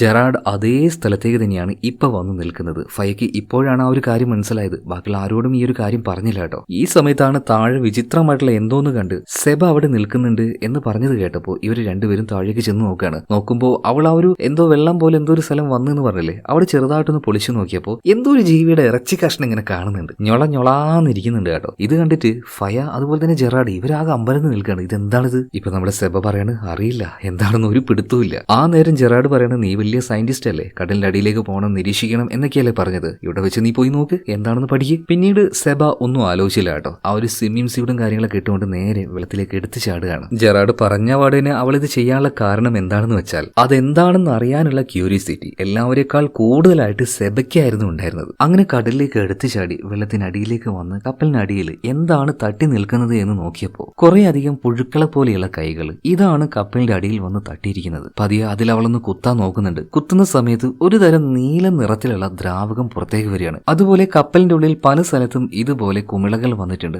ആ കുമിളയുടെ ഉള്ളിൽ നിന്നെല്ലാം ഇതുപോലെ നീല രക്തം വരുന്നുണ്ട്. ഇതിനുശേഷം വീണ്ടും സെബയെ കാണിക്കുകയാണ്. ഇതെന്താണെന്ന് അവൾക്ക് മനസ്സിലാവുന്നില്ല. ആദ്യമായിട്ടാണ് ഇങ്ങനൊരു ജീവി ഇവള് കാണുന്നത്. എന്നാൽ സൂക്ഷ്മമായിട്ട് നിരീക്ഷിച്ചപ്പോൾ ഏതോ ഒരു ജീവിയുടെ കൈകളാണ് ഇത് എന്ന് അവൾക്ക് മനസ്സിലായി. പിന്നീട് താഴേക്ക് നോക്കിയപ്പോൾ അതിവിചിത്രമായിട്ടുള്ള ഒരു കാര്യം അവള് നേരിട്ട് കാണുകയാണ് കേട്ടോ. വായ തുറന്നു നിൽക്കുന്ന എന്തോ ഒരു വലിയ ജീവി, അതിന്റെ ഒരു കൈ അവൾക്ക് നേരെ വരുന്നുണ്ട്. എന്നാൽ പെട്ടെന്ന് തന്നെ രക്ഷപ്പെട്ട് സെബ മുകളിലേക്ക് വരികയാണ്. ആകെ പേടിച്ചു പോയിട്ടുണ്ട്. അപ്പൊ അവളുടെ ആ ഒരു പേടി കണ്ടപ്പോൾ എല്ലാവരും വന്ന് ചോദിക്കുന്നുണ്ട്, വെള്ളത്തിനടിയിൽ നീ എന്താ കണ്ടത്? എന്നാൽ അതിനെക്കുറിച്ച് പറഞ്ഞു കൊടുക്കാൻ നമ്മുടെ സെബയ്ക്ക് പറ്റുന്നില്ല. അവള് പറയാണ്, അതായത് വലിയൊരു ജെല്ലി ഫിഷ് അല്ല, ഈ സ്ക്വിഡ് ഉണ്ടല്ലോ, അതായത് കൂന്തൽ മത്സ്യം, അതുപോലെ എനിക്ക് പറയാൻ കഴിയുന്നില്ല, ഭയങ്കര വലുപ്പം ഉണ്ടായിരുന്നു അതിന്. അതെല്ലാം പറയുന്ന സമയത്ത് അത് നേരിട്ട് കണ്ട അവളുടെ ഉള്ളിൽ ആ ഒരു ഭയം ഇവർക്ക് മനസ്സിലാവുന്നുണ്ട്. എന്നാൽ കൂട്ടത്തിലെ ജെറാഡ് മാത്രം ഒരു കാര്യം പറയാണ്, ഇത്രയും വലിയ കൂന്തലിനൊക്കെ പിടിച്ചു കൊടുത്താൽ നല്ല കാശായിരിക്കും എന്ന്. ഇത് കേട്ടോണ്ടിരുന്ന സെബ പറയാണ്, എടോ നിങ്ങളുടെ വല വെച്ചൊന്നും അതിനെ പിടിക്കാൻ പറ്റില്ല, ഞാൻ കണ്ട ആ സാധനത്തിന് നല്ല വലുപ്പമുണ്ട്. എന്നാൽ ഇതൊന്നും കേൾക്കാതെ ജെറാഡ് കടലിലേക്ക് വല എറിയാണ് ആ മീനിനെ പിടിക്കാനായിട്ട്, അല്ലെങ്കിൽ ആ ഒരു ജീവിയെ പിടിക്കാനായിട്ട്. പക്ഷേ എറിയുന്നതിന് മുന്നേ തന്നെ സെബയ്ക്ക് ഒരു കാര്യം അറിയാം, ഇതൊന്നും നടക്കാൻ പോകുന്നില്ല, ഇവർ വിചാരിക്കുന്നത് പോലെ എല്ലാ കാര്യങ്ങൾ. പിന്നീട് വലയെറിഞ്ഞ് അതിനെ പിടിക്കാൻ നോക്കുമ്പോൾ അതെല്ലാം മുകളിലേക്ക് വരുന്നത് പകരം ഈ കപ്പലാണ് താഴേക്ക് പോകുന്നത്. എന്തായാലും ഇതിനു വേണ്ടി പണിയെടുത്ത ജോണിയുടെ കൈ മിഷേലിൽ കുടുങ്ങി ആകെ രക്തം വന്നിരിക്കുകയാണ്. വേഗം തന്നെ അങ്ങോട്ടേക്ക് സെബ ചെന്ന് അത് കെട്ടിക്കൊടുക്കുന്നുണ്ട്. എന്നാൽ അവന്റെ പേഴ്സിൽ അവന്റെ രക്തവും അതിന്റെ കൂടെ തന്നെ നീല നിറമുള്ള മറ്റെന്തോ ഒരു ദ്രാവകം കൂടെ സെബ കാണുന്നുണ്ട്. ഇപ്പൊ ഷിപ്പിന്റെ അടിഭാഗത്തേക്ക് നോക്കുകയാണെങ്കിൽ ആ ജീവി അതിന്റെ ആ ഒരു കൈകൾ കൊണ്ട് ഈ ഷിപ്പിന്റെ പ്രൊപ്പലർ ഉണ്ടല്ലോ, അതായത് ഈ കപ്പലിനെ നീങ്ങാൻ സഹായിക്കുന്ന ആ ഒരു മെഷീൻ, അതുവരെ പൂർണ്ണമായിട്ടും അതിന്റെ കൈകൾ കൊണ്ട് പിടിച്ചു വെച്ചിരിക്കുകയാണ്. ഇതേ നേരം തന്നെ അതിലൂടെ മറ്റൊരു ബോട്ട് പോകുന്നുണ്ട്. ഈ സമയത്ത് ജെറാഡിന് ഒരു ഐഡിയ തോന്നുകയാണ്. അവരോട് പറഞ്ഞിട്ട് 2 ബോട്ടും കൂടെ ഇതിനെ പിടിച്ചു പൊക്കാൻ നോക്കിയിട്ടുണ്ടെങ്കിൽ കിട്ടുമല്ലോ. സോ ആരൊക്കെ കൂടെ വരുന്നുണ്ടെന്ന് ജെറാഡ് ചോദിച്ചപ്പോൾ സെബയും ജോണിയും വരാന്ന് പറയണം. ഇതേ നേരം കപ്പലിലുണ്ടായിരുന്ന ബാക്കിയുള്ള തൊഴിലാളികൾ ഈ കപ്പലിന്റെ അടിഭാഗത്തായിട്ട് ഹോളുകൾ വന്നായിരുന്നല്ലോ, അതിന്റെ ഉള്ളിലൂടെ നീല രക്തം വരുന്നുണ്ട്. ഇതെല്ലാം ഓരോ പലകകൾ വെച്ച് അടയ്ക്കുന്നുണ്ട്. ഇതേ നേരം തന്നെ ചെറിയൊരു ബോട്ട് എടുത്തുകൊണ്ട് സെബയും ജോണിയും പിന്നെ ജെറാഡും കൂടെ ഇവരിപ്പൊ കണ്ട ആ ഒരു ബോട്ട് ഉണ്ടല്ലോ അങ്ങോട്ടേക്ക് പോവാണ്. എന്നാൽ അതിലേക്ക് ചെന്ന് നോക്കുന്ന സമയത്ത് അതിലാരുമില്ല. അതുപോലെ പുറത്തേക്ക് സംസാരിക്കാൻ ആവശ്യമായിട്ടുള്ള റേഡിയോയും കാര്യങ്ങളൊക്കെ നിലത്ത് വീണ് തകർന്നു കിടക്കുകയാണ്. എന്തായാലും ഈ ബോട്ടിന്റെ ഉള്ളിലേക്ക് പോയി നോക്കാം. 3 പേരും ഉള്ളിലേക്ക് പോയി നോക്കുന്ന സമയത്ത് ഇവർക്ക് ഇവരുടെ കണ്ണുകളെ വിശ്വസിക്കാൻ പറ്റാത്തൊരു കാര്യം കാണുകയാണ്. അതായത് ഈ ബോട്ടിൽ ഉണ്ടായിരുന്ന ആ ഒരു ടീം മുഴുവനും ഉള്ളിൽ മരിച്ചു കിടക്കുന്ന അവസ്ഥയിൽ, അതിലൊരാളുടെ കണ്ണുണ്ടല്ലോ പൂർണ്ണമായിട്ടും കൊത്തി വലിച്ച അവസ്ഥയിൽ. ഈ കാര്യം കണ്ടു നിൽക്കാൻ പറ്റാണ്ട് ഇവർ വേഗം പുറത്തേക്ക് വരികയാണ്. ആകെ ഞെട്ടിപ്പോയിട്ടുണ്ട്. ഇതെന്താ സംഭവിച്ചെന്ന് മനസ്സിലാവുന്നില്ല. ഈ സമയത്താണ് സെബ ആ കാര്യം പറയുന്നത്. ഇത് ചിലപ്പോൾ സീ ഫീവർ കാരണമായിരിക്കും ഇവരൊക്കെ മരിച്ചിട്ടുണ്ടാവുക. എന്നാലും ആ ആളുടെ കണ്ണെങ്ങനെയായിരിക്കും നഷ്ടമായിട്ടുണ്ടാവുക? ചിലപ്പോൾ വല്ല പക്ഷികളും കൊത്തിയെടുത്ത് തിന്നതായിരിക്കണം. എന്തായാലും ഈ കാര്യം ആരോടും പറയണ്ടെന്ന് ജെറാഡ് പറയാണ്. പിന്നീട് ഇവരുടെ കപ്പലിലേക്ക് തന്നെ തിരിച്ചു വരുന്നുണ്ട്. എന്നിട്ട് ബാക്കിയുള്ളവരോട് പറയാണ്, അവർക്ക് എന്തോ തിരക്കാണ്, നമ്മളെ ഹെൽപ്പ് ചെയ്യാൻ പറ്റില്ല എന്ന് പറഞ്ഞു. ഇതേ നേരം തന്നെ ഇത്രയും നേരം സ്റ്റാർട്ട് ആവാതിരുന്ന ഇവരുടെ എഞ്ചിൻ സ്റ്റാർട്ട് ആവുകയാണ്. അതുകൊണ്ട് തന്നെ ഷിപ്പ് പതിയെ മൂവ് ആകാൻ തുടങ്ങി. എന്നാൽ ക്യാപ്റ്റനായിട്ടുള്ള ജെറാഡ് ഭാര്യ ഫയോട് ഒരു കാര്യം പറയാണ്, നമ്മളിങ്ങനെ വെറും കൈയോടെ പോയാൽ എങ്ങനെയാ, ഒരുപാട് കടങ്ങളുണ്ട്, അത് നമുക്ക് വീട്ടണ്ടേ, ഒരു ഇച്ചിരി നേരം ഇവിടെ വെച്ച് നമുക്ക് ഫിഷിംഗ് ചെയ്യാന്ന് പറയാണ്. അങ്ങനെ ഫയ അതിന് സമ്മതിക്കാണ്. അവിടെ വെച്ച് ഇച്ചിരി വലയെല്ലാം എറിഞ്ഞ് ഇവർ മീൻ പിടിക്കുന്നുണ്ട് കേട്ടോ. അത്യാവശ്യം കുഴപ്പമില്ലാതെ കിട്ടി. വേഗം ആ ഒരു മീനെല്ലാം ഒരു ഫ്രീസർ റൂമിലേക്ക് ഇവർ മാറ്റുകയാണ്. എന്നാൽ ഈ സമയത്ത് നമ്മുടെ ജോണി ഉണ്ടല്ലോ, അവനെന്തോ വല്ലാത്തൊരു ടയർഡ്നെസ് പോലെ ഈ ചെറിയ വെയിറ്റ് ഒന്നും അവന് പൊക്കാൻ പറ്റുന്നില്ല, ഭയങ്കര ക്ഷീണം. അതുകൊണ്ട് തന്നെ കെടുക്കാൻ വേണ്ടി ഒന്ന് കുളിച്ചിട്ട് നേരെ റൂമിലേക്ക് ചെല്ലുകയാണ്. അവിടെ ഓൾറെഡി സെബ വർക്ക് ചെയ്യുന്നുണ്ടായിരുന്നു. മറ്റാരും ഇല്ലാത്തത് കൊണ്ട് രണ്ടുപേരും ഒന്ന് റൊമാൻറ്റിക് ആയി വരികയായിരുന്നു. പെട്ടെന്ന് അങ്ങോട്ടേക്ക് ഫയും ജെറാഡും വന്നിട്ട് നമുക്ക് ഫുഡ് കഴിക്കാന്ന് പറയണം. ഓക്കെ, എന്തായാലും റൊമാൻസ് അവിടെ ബ്രേക്ക് ആയി കേട്ടോ. ഫുഡ് കഴിക്കാൻ വേണ്ടി ഇവരെല്ലാവരും പോകുന്നുണ്ട്. ആ സമയത്ത് ഫയ ജെറാഡ് രണ്ടുപേരും സെബയോട് നന്ദി പറയുന്നുണ്ട്. കാരണം ഇങ്ങനൊരു സ്ഥലത്തേക്ക് വരാൻ പറ്റിയത് സെബ കാരണമാണല്ലോ. ഒരുപാട് മീൻ ഇവർക്ക് പിടിക്കാനും പറ്റി. ഇതെല്ലാം വെച്ച് ഇവരുടെ കടം ഒരു പരിധി വരെ വീട്ടാൻ പറ്റും. അതുകൊണ്ട് ആ ഒരു നന്ദി അവർ കാണിക്കുകയാണ്. എന്നാൽ ഈ നേരത്ത് എന്തുകൊണ്ടാണെന്നറിയില്ല ജോണി വളരെ ഡിഫറന്റ് ആയിട്ട് ബിഹേവ് ചെയ്യണം. അവൻ പറയാണ്, എനിക്ക് ഇപ്പൊ കുളിക്കണം, കടലിറങ്ങി നീന്തണം. എന്നിട്ട് അതിന്റെ ആ ഒരു പുറം സൈഡിലേക്ക് പോയിട്ട് ഷർട്ടെല്ലാം ഊരിയിട്ട് വെള്ളത്തിലേക്ക് ചാടാൻ നിൽക്കുകയാണ്. എല്ലാവരും ഓടിച്ചെന്ന് അവന് പിടിക്കുന്നുണ്ട്. ഈ സമയത്ത് ജെറാഡ് വന്ന് ചോദിക്കുകയാണ്, നീ എന്താടാ ഡ്രഗ്സ് ഉപയോഗിച്ചിനോ? ഇല്ല, ഞാൻ ഡ്രഗ്സ് ഒന്നും ഉപയോഗിച്ചിട്ടില്ല എന്ന് ജെറാഡ് പറയാണ്. ഇതേ നേരം തന്നെ സെബക്ക് ചില സംശയങ്ങൾ തോന്നിയിട്ട് അവൻ എന്തോ പനി പോലെ വരുന്നുണ്ട് എന്ന് പറയാണ്. ചിലപ്പോൾ വല്ല ഇൻഫെക്ഷനും ആയിട്ടുണ്ടാവും. ഇത് കേട്ട സമയത്ത് ജെറാർഡ് പറയണം, നീ ഒന്നും മിണ്ടാതിരിക്കോ, പനി, ഇൻഫെക്ഷൻ, വൈറസ് ഇതൊക്കെ തന്നെ നിനക്ക് പറയാനുള്ളൂ, അവനൊരു കുഴപ്പമില്ല എന്ന് പറയണം. എന്നിരുന്നാലും സെബ ജോണിയുടെ കണ്ണിലേക്ക് സൂക്ഷിച്ചു നോക്കിയ സമയത്ത് ചെറുതായിട്ട് ടോർച്ച് അടിച്ചു നോക്കുകയാണ്. അപ്പൊ അവന്റെ കണ്ണിലൂടെ എന്തോ ഒന്ന് ഇളകി കളിക്കുന്നത് അവൾ കണ്ടു. അതും ഒരു മിന്നായം പോലെ. ബാക്കിയുള്ളവരോട് അത് പറഞ്ഞിട്ട് അവര് നോക്കുമ്പോൾ അവര് പ്രത്യേകിച്ചൊന്നും കാണുന്നുമില്ല. ആ മതി മതി, എല്ലാവരും പോയി കിടന്നുറങ്ങിക്കുമെന്ന് ഇതിനുശേഷം ജെറാർഡ് പറയാണ്. എന്നാൽ എന്താണെന്നറിയില്ല, അതിനുശേഷം ജോണി പ്രത്യേകമായിട്ട് ബിഹേവ് ചെയ്യാൻ തുടങ്ങുകയാണ്. ഒരു വല്ലാത്തൊരു ഭ്രാന്ത് പിടിച്ച കളി. കണ്ണാടിയുടെ മുന്നിൽ പോയി നിൽക്കുന്നുണ്ട്, വാഷ് ബേസിൽ പോയിട്ട് മുഖം കഴുകുന്നുണ്ട്. എന്താണ് ഒരു ഭ്രാന്ത് പോലെ. ഇത് കണ്ട് സെബ എന്താ പറ്റിയെന്നൊക്കെ ചോദിക്കുന്ന സമയത്ത് ഇപ്പോ ജോണി പറയണേ, എനിക്ക് കണ്ണ് കാണുന്നില്ല, എനിക്ക് എന്തൊക്കെയോ വല്ലാത്തൊരു ബുദ്ധിമുട്ട് പോലെ. അതേ സമയത്ത് ജോണിയുടെ മുത്തശ്ശി അങ്ങോട്ടേക്ക് വരുന്നുണ്ട്. എന്താ മോനെ എന്താ പറ്റിയെന്ന് ചോദിക്കുന്ന സമയത്ത് വേദന കൊണ്ട് അവൻ കിടന്ന് പെടയാൻ തുടങ്ങുകയാണ്. അടുത്ത നിമിഷം തന്നെ അവന്റെ കണ്ണുണ്ടല്ലോ ഒരേറ്റ പൊട്ടലാണ്. ആ കണ്ണ് പൊട്ടി അതിനുള്ളിൽ നിന്നും ചില വിരകള് ആ സിങ്കിലേക്ക് വീഴുന്നുണ്ട് കേട്ടോ. മാത്രമല്ല പൈപ്പിലെ വെള്ളത്തിൽ അത് കലരുന്നുമുണ്ട്. ഇത് കണ്ട് ആകെ ഷോക്കായിട്ട് സെബ നിൽക്കുകയാണ്. പാവം ജോണിയുടെ മുത്തശ്ശി അവനെ കെട്ടിപ്പിടിച്ച കാര്യമാണ്. എന്താണ് ഇവിടെ സംഭവിക്കുന്നതെന്ന് ആർക്കും മനസ്സിലാവുന്നില്ല. സംഭവം അറിഞ്ഞ ഫയ, ജെറാർഡ് എല്ലാവരും അങ്ങോട്ടേക്ക് വരികയാണ്. സെബ ആ സമയത്ത് ഒരു കാര്യം പറയുന്നുണ്ട്. കാര്യമായിട്ട് എന്തോ ഒരു ഇൻഫെക്ഷൻ നമ്മുടെ ഈ ഒരു കപ്പലിൽ വന്നിട്ടുണ്ട്. അതാണ് ഇപ്പൊ ജോണിയുടെ കണ്ണിൽ കയറിയതും. അവന്റെ കണ്ണ് പൊട്ടിയപ്പോ ആ ജീവികളൊക്കെ ഇപ്പൊ ഈ സിങ്കിലേക്ക് വീണിട്ടുണ്ട്. മിക്കവാറും അത് വെള്ളത്തിൽ കലർന്നിട്ടുണ്ടാവും. ഒരു കാരണവശാലും ആരും ഈ ഒരു കപ്പലിലെ വെള്ളം ഉപയോഗിക്കാൻ പാടില്ല എന്ന് പറയണം. മെയിൻ പൈപ്പ് പൊട്ടാൻ വേണ്ടിയിട്ട് ജെറാർഡ് വേഗം തന്നെ പോവാണ്. എന്നാൽ ആ സമയത്ത് ഈ കൂട്ടത്തിലെ എഞ്ചിനീയർ ബെന്നി ഉണ്ടല്ലോ, അയാളുടെ ഒരു അസിസ്റ്റന്റ് ഉണ്ട്. അയാളെ കാണുന്നില്ല. അയാൾ എവിടെയും ചോദിച്ചപ്പോൾ കുളിക്കാൻ പോയിട്ടുണ്ടെന്ന് പറയണം. അപ്പൊ തന്നെ ഒരു ടീം അങ്ങോട്ടേക്ക് ഓടുന്നുണ്ട്. ഇവൻ കുളിച്ചുകൊണ്ടിരിക്കുമ്പോൾ വാതിൽ തട്ടുകയാണ്. എന്നാൽ ഇവർ ചുമ്മാ കളിപ്പിക്കായിരിക്കും വിചാരിച്ചിട്ട് വാതിൽ തുറക്കുന്നില്ല. ഇതേ നേരം വെള്ളത്തിൽ കലർന്ന ആ വൈറസുകൾ അല്ലെങ്കിൽ ആ ഒരു മൈക്രോ ഓർഗാനിസം അത് അവന്റെ ദേഹത്തേക്ക് പതിയെ പതിയെ വീണുകൊണ്ടിരിക്കുകയാണ്. അവന്റെ ദേഹത്ത് ഓട്ടയുണ്ടാക്കി അവൻ പോലും അറിയാതെ ആ ജീവികൾ അവന്റെ ഉള്ളിലേക്ക് കയറുന്നുണ്ട്. കുറച്ചു കഴിഞ്ഞ് വേദനിച്ചപ്പോൾ അവൻ നോക്കുമ്പോൾ ദേഹം മുഴുവൻ രക്തം. എല്ലാവരും വേഗം വന്ന് വാതിൽ തുറന്ന് ഉള്ളിലേക്ക് കയറി നോക്കുമ്പോൾ രക്തത്തിൽ കുളിച്ചു കിടക്കുന്ന ആ ചെറുകനെ കാണുകയാണ്. എല്ലാവരും ആകെ ഞെട്ടിപ്പോയി. അതുപോലെ തന്നെ കണ്ണു പൊട്ടിപ്പോയി. ജോണി ഓൾറെഡി മരിച്ചു കഴിഞ്ഞു. അവന്റെ ബോഡി ഫുള്ളായിട്ട് പാക്ക് ചെയ്ത് ഫ്രീസർ റൂമിൽ കൊണ്ടുവച്ചിരിക്കുകയാണ്. എന്നാൽ കൺമുന്നിൽ വെച്ച് ഇത്രയും ബ്രൂട്ടലായിട്ട് ജോണി മരണപ്പെട്ടപ്പോൾ സെബ ആകെ ഒരുമാതിരി ഒരു അവസ്ഥയിലായിപ്പോയി. അവൾക്ക് ആ ഒരു വിഷമം താങ്ങാൻ പറ്റുന്നുണ്ടായിരുന്നില്ല. അതുപോലെ എന്താണ് ഈ സംഭവിക്കുന്നതെന്ന് അവൾക്ക് മനസ്സിലാക്കാനും പറ്റുന്നില്ല. എന്തായാലും കപ്പലിൽ ഇതുപോലൊരു ദുരന്താവസ്ഥ ഉണ്ടായതുകൊണ്ട് തന്നെ എല്ലാവരും നല്ല ശോകത്തിലാണ്. പ്രത്യേകിച്ചും ക്യാപ്റ്റനായിട്ടുള്ള നമ്മുടെ ജെറാർഡ്. ഞാനാണല്ലോ ഇവരിങ്ങോട്ടേക്ക് കൊണ്ടുവന്നത് എന്നാ ഒരു കുറ്റബോധം അയാൾക്ക് ഉണ്ട് കേട്ടോ. എന്തായാലും അധികം വൈകാതെ എല്ലാവരും കൂടെ താഴേക്ക് പോവാണ്. കാരണം ഈ കപ്പലിലെ എല്ലാ വെള്ളവും ഫിൽട്ടർ ചെയ്യുന്ന ഒരു ഭാഗം ഉണ്ടല്ലോ, നമ്മുടെ എഞ്ചിനീയർ ബെന്നി ഉണ്ടാക്കിയ ഒരു ഫിൽട്ടർ, അതിന്റെ അരിപ്പ പോലത്തെ ഒരു ഭാഗമുണ്ട്. ആ ഭാഗം മുഴുവനും ഓട്ടയാക്കിയിട്ട് ആ സാധനങ്ങൾ രക്ഷപ്പെട്ടു പോയിട്ടുണ്ട്. സോ ഇതിനുശേഷം ഇനി എങ്ങോട്ടാ പോവാ? പ്രധാനമായിട്ടൊരു ടാങ്ക് ഉണ്ട്, അത് കപ്പലിന്റെ അടിഭാഗത്തേക്കാണ്. എന്നാൽ അങ്ങോട്ടേക്ക് പോവാന്ന് പറഞ്ഞിട്ട് ഇപ്പൊ ബെന്നി അതുപോലെ തന്നെ സെബ രണ്ടുപേരും പോയി നോക്കുമ്പോൾ അതെ അതിന്റെ ഉള്ളിൽ തന്നെ ആ ജീവികളുണ്ട്. പൂർണ്ണമായിട്ടും അതിപ്പോ ബെന്നി ലോക്കാവാണ്. ഇനി എന്തായാലും ഇവറ്റകൾ പുറത്തേക്ക് വരില്ല. എന്നാലും അതെന്താണെന്നൊന്ന് കാണണമല്ലോ. ഓപ്പൺ ആക്കി നോക്കാൻ വേണ്ടി സെബ പറയാണ്. അങ്ങനെ തുറന്ന സമയത്ത് പെട്ടെന്ന് അതിൽ നിന്നും പുഴുവെ പോലെ എന്തോ ഒരു സാധനം പുറത്തേക്ക് തെറിച്ചു വരികയാണ്. പെട്ടെന്ന് തന്നെ ബെന്നി അതിനെ ചവിട്ടി കൊന്നു കളയുന്നുണ്ട്. അതെന്താണെന്ന് സെബയോട് ചോദിച്ചപ്പോൾ മിക്കവാറും ഏതെങ്കിലും ഒരു ജീവിയുടെ ലാർവയായിരിക്കും. എന്തായാലും ഇതിനുശേഷം എല്ലാവരും ഒരു മീറ്റിംഗ് കൂടുകയാണ്. ഇനി എന്ത് ചെയ്യുമെന്ന് എല്ലാവരും ചർച്ച ചെയ്യുന്നുണ്ട്. ഇതേ സമയത്ത് തന്നെ ബെന്നിയുടെ അസിസ്റ്റന്റ് പയ്യനുണ്ടല്ലോ, അവന്റെ ദേഹത്ത് ബാൻഡേജും കാര്യങ്ങളൊക്കെ ഇവർ ചുറ്റി കൊടുക്കുന്നുണ്ട്. ദേഹത്ത് ഒരുപാട് മുറിവുകളായിട്ടുണ്ട്. അതേ നേരം തന്നെ മുത്തശ്ശി, അതായത് ജോണിയുടെ മുത്തശ്ശി ഒരു കാര്യം പറയുന്നുണ്ട്. ആ ജീവികൾ മുഴുവൻ ഇപ്പൊ ആ ഒരു ടാങ്കിലാണല്ലോ, ആ ടാങ്ക് പൂർണ്ണമായിട്ട് നമ്മൾ ക്ലീൻ ചെയ്യണം, വെള്ളം ഒഴിവാക്കണം. എന്നാൽ ജെറാർഡ് പറയാണ് അങ്ങനെ ചെയ്തിട്ടുണ്ടെങ്കിൽ വെള്ളം കിട്ടാതെ നമ്മൾ എല്ലാവരും നടുക്കടലിൽ കിടന്ന് ചാവും. അതൊറ്റയടിക്ക് അങ്ങനെ ചെയ്യാൻ കഴിയില്ല. ഈ കാര്യം അങ്ങോട്ടും ഇങ്ങോട്ടും പറഞ്ഞ് പലരും അങ്ങോട്ടും ഇങ്ങോട്ടും വഴക്കിടാൻ തുടങ്ങുകയാണ്. ആകെ അലമ്പാകുന്നുണ്ട്. ഇപ്പൊ സെബ പറയാണ് നിങ്ങളൊന്ന് ക്ഷമിക്കുക. കാരണം ഈ ലാർവ, ഈ പുഴുക്കൾ ഉണ്ടല്ലോ, കടൽ വെള്ളത്തിൽ ജീവിക്കുന്നതാണ്. അതായത് ഉപ്പ് വെള്ളം അതിനാവശ്യമാണ്. താഴെയുള്ളത് ശുദ്ധമായിട്ടുള്ള വെള്ളമല്ലേ. അധിക നേരം അവറ്റകൾക്ക് പിടിച്ചു നിൽക്കാൻ കഴിയില്ല. ചിലപ്പോൾ ഒരു 2 മണിക്കൂർ അതിനുള്ളിൽ അത് ചത്തുവും. അത്രയും നേരം നമ്മളൊന്ന് കാത്തിരിക്കണം എന്ന് പറയാണ്. അപ്പൊ ജെറാർഡും അതാണ് ശരിയെന്ന് പറയാണ്. എല്ലാവരും പോയിട്ട് പിന്നെ കിടന്നുറങ്ങാൻ പോവാണ്. കുറച്ച് കഴിഞ്ഞിട്ട് നമുക്ക് ബാക്കിയുള്ള കാര്യം നോക്കാന്ന് പറയണം. ഇതേ സമയത്തിന് ബെന്നി ഇയാളുടെ അസിസ്റ്റന്റിനെയും കൂട്ടിയിട്ട് റൂമിലേക്ക് പോകുന്നുണ്ട്. ആ സമയത്ത് ആ ചെറുക്കനാണെങ്കിൽ ഭയങ്കര കരച്ചിലും. ഇവന് ഒരു പെൺകുട്ടി ഇഷ്ടമാണ്, അവൾക്കും ഏകദേശം ഇഷ്ടാവാനായിട്ടുണ്ട്. സോ ഇത്തവണത്തെ ജോലിയെല്ലാം കഴിഞ്ഞ് അവളോടത് പറയാൻ നിൽക്കുകയാണ്. പക്ഷേ അതിനു മുന്നേ ഈ കടലിൽ കിടന്ന് ഞാൻ ചാവൂ എന്ന് പറഞ്ഞിട്ടാണ് അവൻ കരയുന്നത്. അപ്പൊ ബെന്നി പറയാണ് നീ പേടിക്കൊന്നും വേണ്ട, ഒന്നും സംഭവിക്കില്ല. അങ്ങനെ ഒരു 2 മണിക്കൂർ കഴിഞ്ഞപ്പോൾ സെബയും അതുപോലെ ഈ ബെന്നി രണ്ടുപേരും താഴേക്ക്, അതായത് ആ ഒരു ടാങ്കിൽ പോയി നോക്കുകയാണ്. ഓൾറെഡി അവിടെയും ഒരു പവർഫുൾ ആയിട്ടുള്ള ഒരു ഫിൽറ്റർ ഇവർ വെച്ചിട്ടുണ്ടായിരുന്നു കേട്ടോ. അതായത് 2 മണിക്കൂർ കഴിഞ്ഞാൽ ശുദ്ധമായ വെള്ളത്തിൽ വെച്ച് അവറ്റകൾ ചാവും എന്നാണ് ഇവർ കരുതിയത്. എന്നാൽ ആ ഒരു വല വരെ കടിച്ചു കീറാൻ വേണ്ടിയിട്ട് ആ ജീവികൾ നോക്കിയിട്ടുണ്ട്. മാത്രമല്ല അത് ചത്തിട്ടില്ല. പക്ഷേ അവറ്റകൾ ഭയങ്കര ടയേർഡ് ആയിട്ടുണ്ട്, ക്ഷീണം വന്നുകൊണ്ടിരിക്കുകയാണ്. ആദ്യത്തെ അത്ര ഉഷാറ് ആ ജീവികൾക്ക്, ആ പുഴുക്കൾക്ക് ഇപ്പോൾ ഇല്ല. കാരണം അത് ഉപ്പുവെള്ളമല്ലാത്തത് കൊണ്ട് തന്നെയാണ്. അങ്ങനെ പിറ്റേ ദിവസം രാവിലെ ആയിട്ടോ മരിച്ചുപോയ ജോണിക്ക് വേണ്ടിയിട്ട് എല്ലാവരും ഒരു പ്രാർത്ഥന നടത്തുന്നുണ്ട്. എന്തായാലും ഇതെല്ലാം കഴിഞ്ഞ് ഇവർ പോകുമ്പോൾ ബെന്നി ഉണ്ടല്ലോ, അവന്റെ കാലിന്റെ അടിയിൽ നീല നിറത്തിലെ ആ ദ്രാവകം, അതായത് ചോരയൊച്ചാലോ എന്തോ ഒന്നാണ്. അത് കണ്ട് സെബ വിചാരിക്കുകയാണ് എന്നാലും ഇതെങ്ങനെയായിരിക്കും ഈ കപ്പലിൽ പല ഭാഗത്തും വരുന്നത്, ഒന്ന് ചെക്ക് ചെയ്യണല്ലോ. അതുകൊണ്ട് അതിൽ നിന്നും ഒരു സാമ്പിൾ എടുത്ത് അവൾ നേരെ മൈക്രോസ്കോപ്പിൽ വെച്ച് നോക്കുകയാണ് ഇതെന്താണെന്ന്. അങ്ങനെ നോക്കുന്ന സമയത്ത് ഒരു കാര്യം കണ്ട് മനസ്സിലാക്കി സെബ ആകെ ഞെട്ടിപ്പോവാണ്. അതായത് വളരെ സൂക്ഷ്മമായ ഒരുപാടധികം ജീവികൾ ആ ഒരു